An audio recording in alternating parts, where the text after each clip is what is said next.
Okay, आता आपण इथे एक चार्ट बनवतो की ज्याच्यामध्ये आपण सगळे स्टेबिलिटी ऑर्डर आणि त्याच्यासाठी इम्पॉर्टंट असणारे फॅक्टर्स बघतोय. मग आता सगळ्यात पहिला जे तुमचे 4 इफेक्ट्स आहेत, electronic effect, inductive effect, resonance effect, hyperconjugation आणि लास्टला येतो इलेक्ट्रोमेरिक, जो की टेम्पररी इफेक्ट असतो.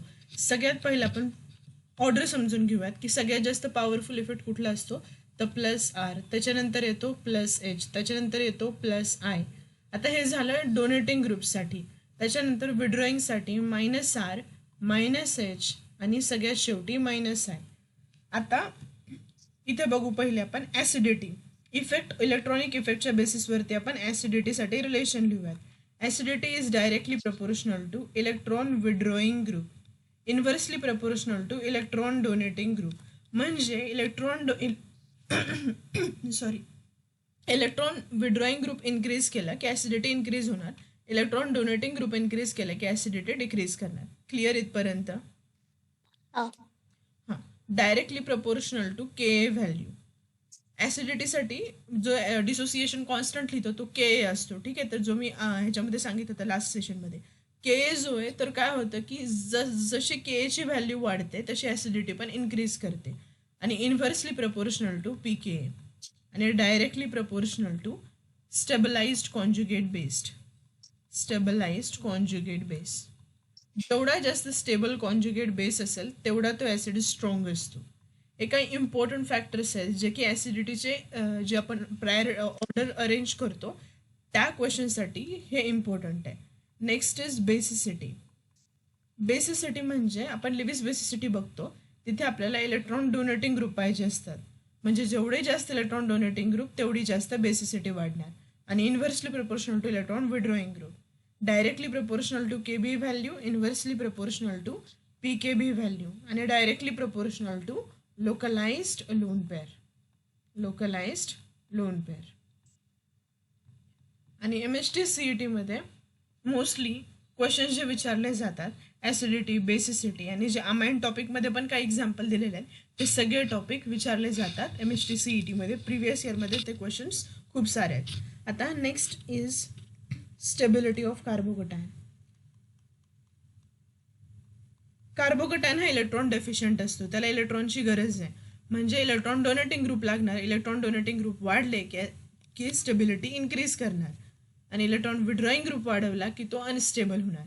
आणि इथे ऑर्डर जर बघायची असेल तर प्लस आर इफेक्ट असेल तर तो कार्बोकटायन सगळ्यात जास्त स्टेबल, मग प्लस एच आणि मग plus I.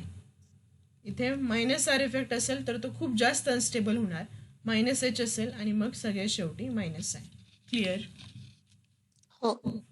Stability of free radical. आता कार्बोकटायनमध्ये 6 व्हॅलेन्स इलेक्ट्रॉन असतात, फ्री रॅडिकलमध्ये असतात 7. म्हणजे इथे पण एक इलेक्ट्रॉन कमी आहे. म्हणजे इथे इलेक्ट्रॉन डोनेटिंग ग्रुप पाहिजे स्टेबिलिटी वाढवण्यासाठी आणि जर इलेक्ट्रॉन विड्रॉईंग ग्रुप आला तर स्टेबिलिटी काय होणार, कमी होणार आहे.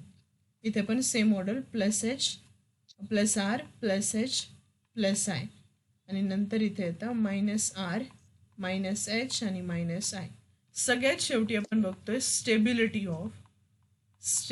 Of carbon ion, directly proportional to electron withdrawing group and inversely proportional to electron donating group. आता हे असं का, कारण कार्बन आयन म्हणजे त्याच्याकडे 8 इलेक्ट्रॉन्स आहेत व्हॅलेन्स शेलमध्ये. म्हणजे त्याच्याकडे व्हॅलेन्स इलेक्ट्रॉन 8 आहे, त्याचं ऑक्टेट कम्प्लीट आहे.